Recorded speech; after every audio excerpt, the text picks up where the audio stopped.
Text me Saturday morning. This is when I worked in Evansville, Indiana. We had like, I think it was like 3 stations out there. And then there was also a couple of radio stations that did news. And the guy from the radio station, little Irish guy, wore the little flat hat, beard and everything, and comes up with his microphone. Just for the bowl. Like a regular, stick mic, and but he has this Just for the bowl. mic stand. Oh, the ridiculously tall ones. Yeah. Puts it right up there, and it's got the mic flag on it and everything. Well, try it out. See if you like it. Go like Liberty. Oh, the Liberty Bowl. Yeah. One thing I like. Nobody else. So one day we're like, ratings so rock them out. Yeah. Why in the hell? Everybody was just shoulder. They've already told all these stories. Come on, guys. You can find out who won. 2 seconds before. Everybody else. It was a great. That's because they have something on the Oh, quote. yeah. On the edge of their seat. Lower it. You know what? I'm not criticizing anyone. They open doors. It's like, we're all here covering the story. Yeah. You don't need to be obnoxious. Even out on hard news, like, You didn't have every. we're all covering the same thing, we're all going to get the same. Yeah. When I was running last year, did I notice you had a Murphy 00 feature? Run right in front of you, while you were shooting. You were wearing the same shirt. I thought when you turned around once it said Murphy, that's a diehard fan. I'm like, you raw out here shooting. Yeah. A little courtesy, Yeah.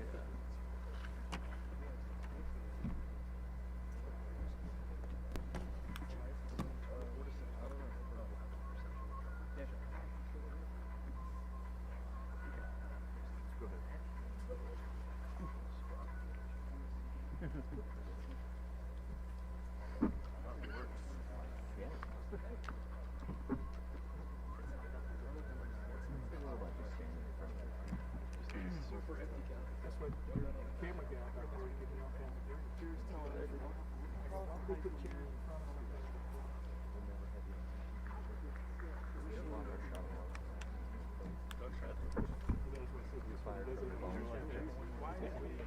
Alrighty, folks, thanks for showing up today. Thanks for having us. We have our guy, Marvin Harrison Jr. Fire away. Marvin, you had said a couple weeks ago you didn't think you would accomplish everything that you have here. So what does it mean to you to be in this position as a Heisman finalist? Yeah, I mean, it's definitely a blessing to be able to, like I said before, especially as a receiver, to be in the conversation for the Heisman Award. And, obviously I couldn't do it without my teammates, my coaches, for allowing me to be in positions to succeed on Saturday. So I'm glad I could be a representative of Ohio State for the award. I think it's like 6 years now in a row that we have an award, so I'm glad I can continue to get the streak going. I know that last year you felt like you could win the Heisman Trophy award. That'll be announced tomorrow night. What would that mean to you to win that award? Again, it would mean a lot, and I think I always said I always want to win it for Zone 6, wide receiver U. Always have that conversations about us and other schools with like LSU, I think Alabama, and to just add a Living Cup award winner to the long list of great receivers we have at Ohio State. That's what it means the most to me. So if I could do that, that'd be great. Do you ever allow yourself to dream about those kind of things, Marvin, or do you? Yeah, I mean, I think definitely coming in as a freshman, those were dreams very, very far away, and I never thought that I'd be the position that I am now. So I think as you get closer to it, you still start to realize what you're accomplishing. But yeah, they were really just dreams at first. Yeah, and when somebody says Heisman Trophy, what is the thing that comes to mind? Not necessarily people. What comes to mind about the person who wins that? It's just this year, just like all time. I would say the greats of college football. I think they're always remembered for winning the Heisman Trophy. There's even some greats that didn't win the Heisman Trophy, but were a Heisman finalist. So I think when I think of the Heisman Trophy Award, I think definitely of great college football players who had outstanding years, valuable to the team, and just special talents they have for a particular year. Are you going to play in the bowl game, by the way? I'm undecided. Don't know yet.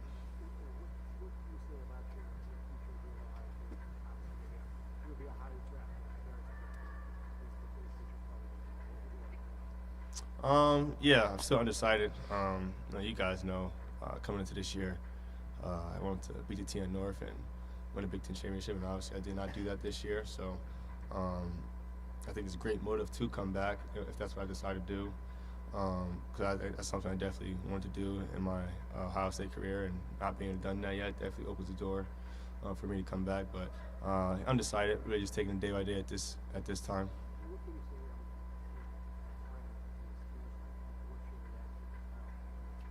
Yeah, I wish him nothing but the best. It's been great having him for these past 3 years in college and 3 years, in high school together. He's the guy that if I always went to throw some routes with, it'll always be him. And I'm just so proud of him for all that he's been through and how he's overcame all the adversity that he's had with dealing with injuries and things like that. And I wish him nothing but the best, man. I think that's someone who our relationship goes beyond football. That's one of the guys that I'll remember for my life just as a friend more than anything. And I'm super proud of him. I wish him nothing but the best. Definitely sad to see him go.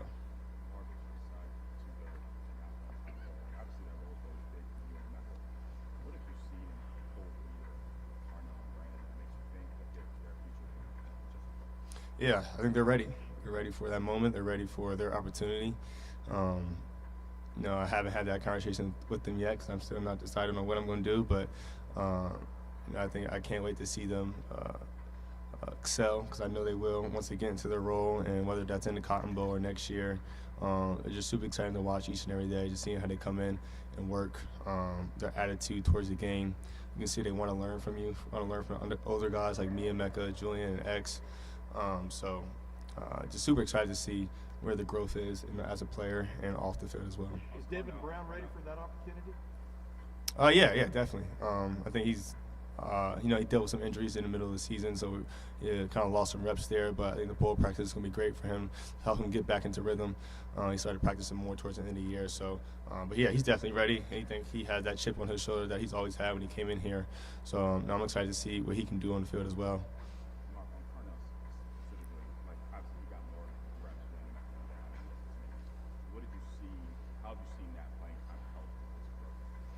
Yeah, I think anytime for a freshman, the hardest thing to do is just jump into the fire and not know what to expect. And it's been great for him to be able to dip his feet in the water a little bit with some games. He made some big plays in that Penn State game with the Mecca being out. And this is the kind of guy that he is. And me and all the coaches have seen in fall camp, just the plays that he would make on a consistent basis.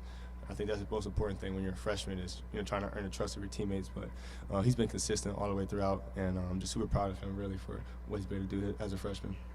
Marvin, as it relates to the decision you were talking about for next year, it used to be that there would be sort of the emotional factors that you're talking about on one side, and then all the financial factors, things like that would be on the other side. Now there's a financial factor for college players too. How much is that potentially a consideration for you as you make this decision? No, I don't think it has any factor really. If I was to come back, it would be for the reasons I mentioned before. It's just really beating TN North and winning a Big Ten championship. So financial factor is definitely not a factor for me moving forward, I would say. How hard has it been the last couple weeks to kind of move on from what happened in that game? Yeah, it's tough.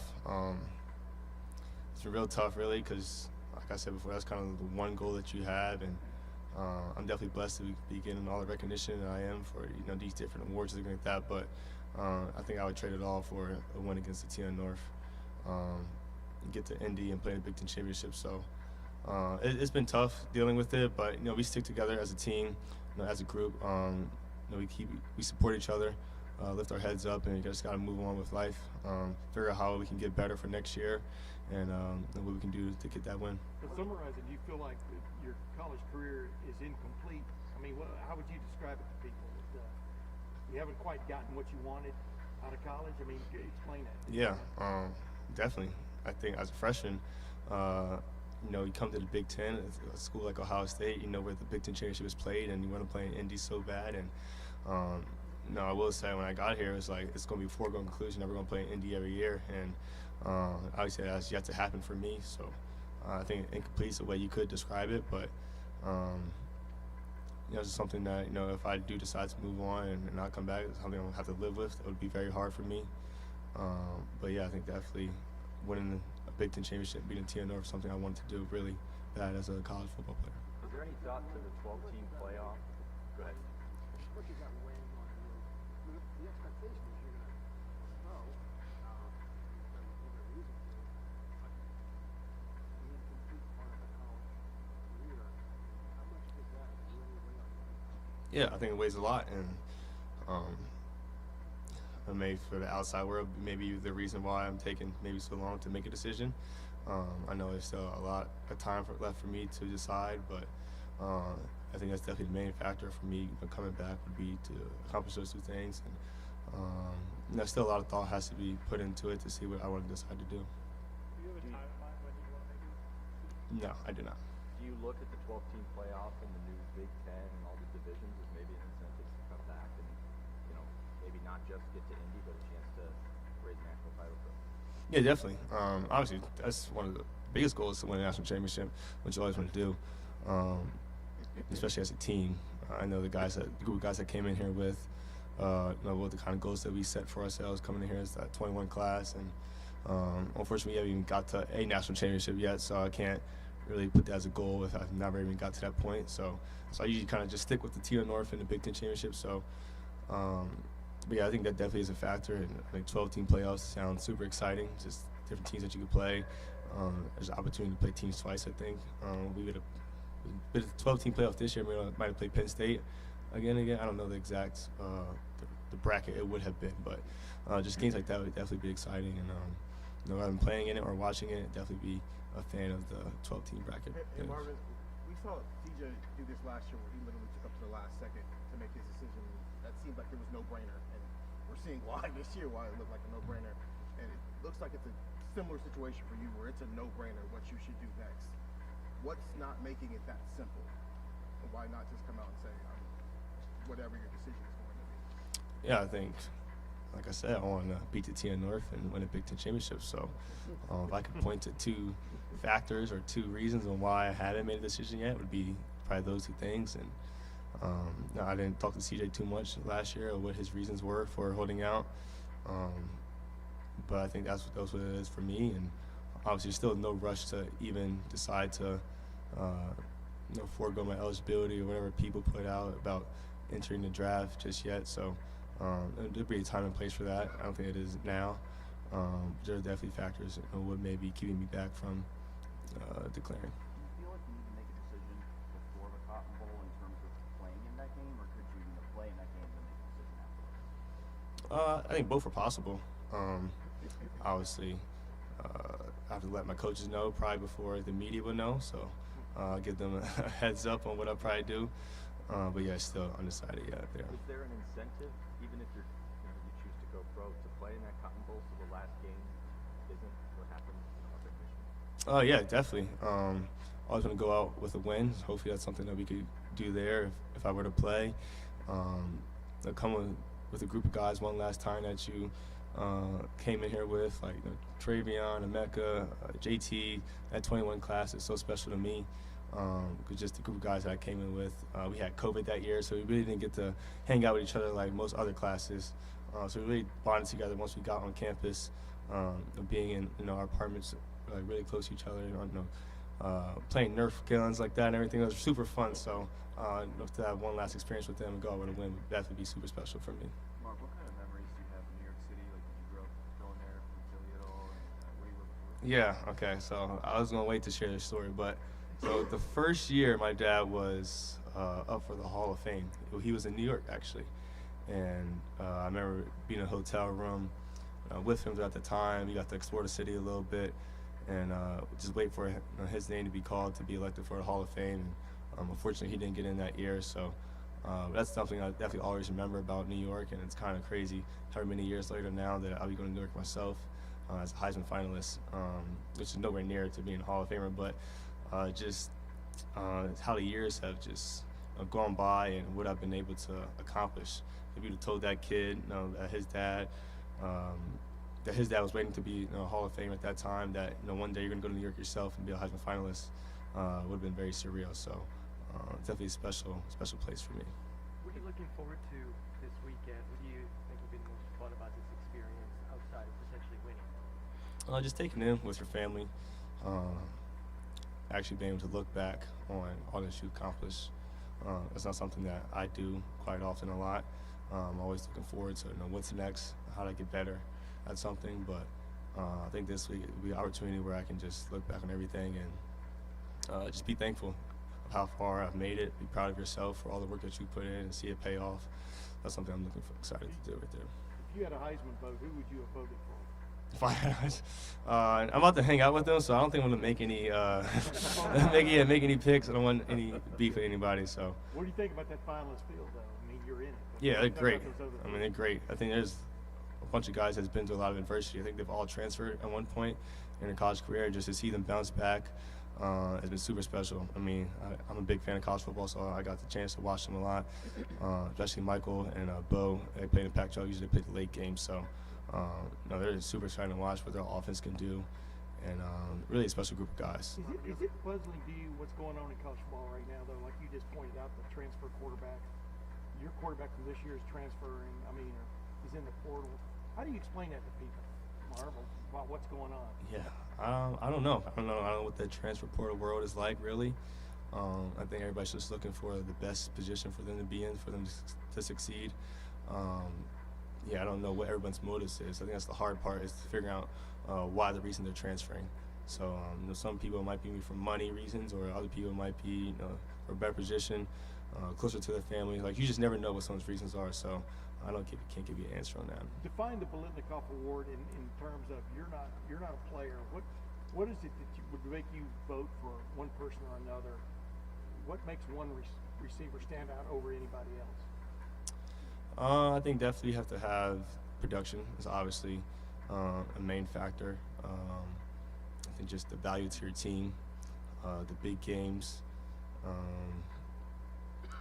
I would probably say those are the three main things. Just the value you bring to your team is always important as a receiver. So I'd probably say that would be my answer.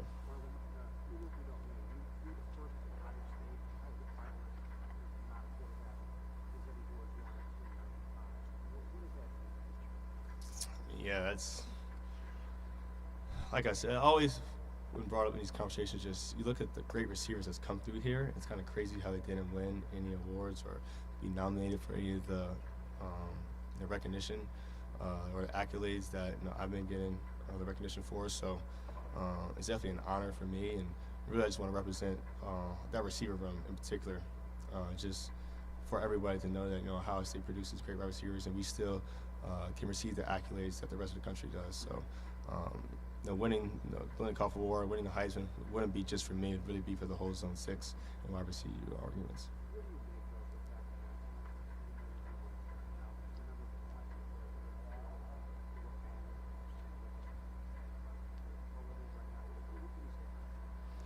Yeah, I think, again, everyone's just trying to do what's best for them, and we can't fault any person for doing that, because we all do that ourselves, put ourselves in the best position for ourselves and our families. So I think that's what my teammates or ex-teammates have been trying to do at the moment, is put themselves in the best position for them to succeed, not only in college, but get ready for the next level as well.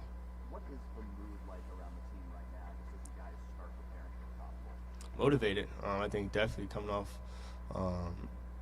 a loss like that, that's not how you want to end the season. So going to Dallas and getting a big win over a good Missouri team, I got a chance to watch them a little bit because they have a good receiver over there in Luther Burden.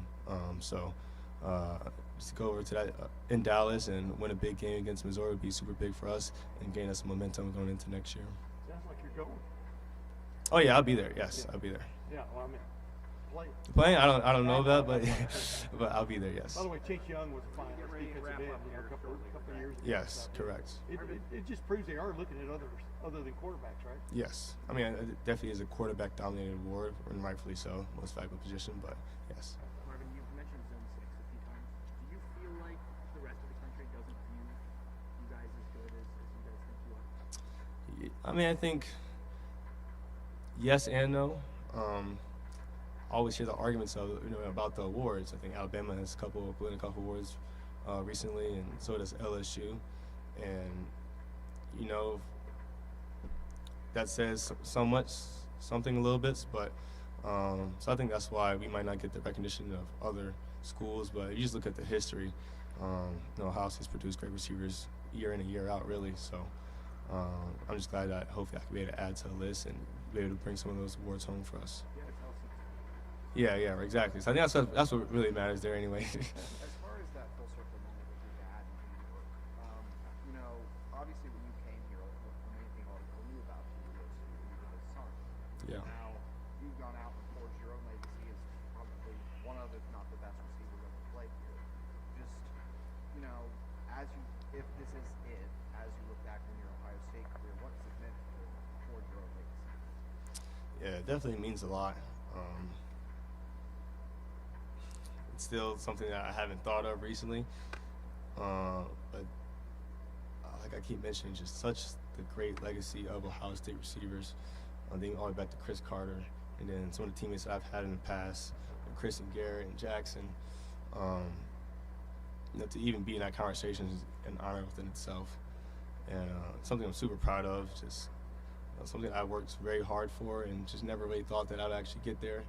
You kind of just work hard and just see what happens, and not really have any goals in mind. But to be able to look at the end of the road now and look back on everything, it definitely is special. Hey, Mark, Last question with right here. the 6 years in a row of a finalist, you are not back next year. Who continues that? Who stretches that streak? I think it definitely depends on who comes back or not. I think there's a lot of people in my class that could definitely put on a Heisman-worthy season. Travion comes back. I don't know if he is or not, so I'm just giving hypotheticals here. But Travion comes back. Our running back's always a position that could definitely do it. Emeka Buka, if he comes back, that's someone that could definitely, have a great historic season for a Ohio State receiver. Whoever the quarterback is, I think always are put in position to be a Heisman candidate, and then defensive players as well. So really anybody, I think, is just within the program. I think part of being in a Heisman conversation is your team has to be good. And I think year in, year out, Ohio State's usually one of the best teams in the country. So I think that definitely helps as well. And who's that quarterback going to be? Oh, I don't know. That's not my call there. Marvin, thank you very much. Thank you guys. Appreciate it. Thanks, Mark.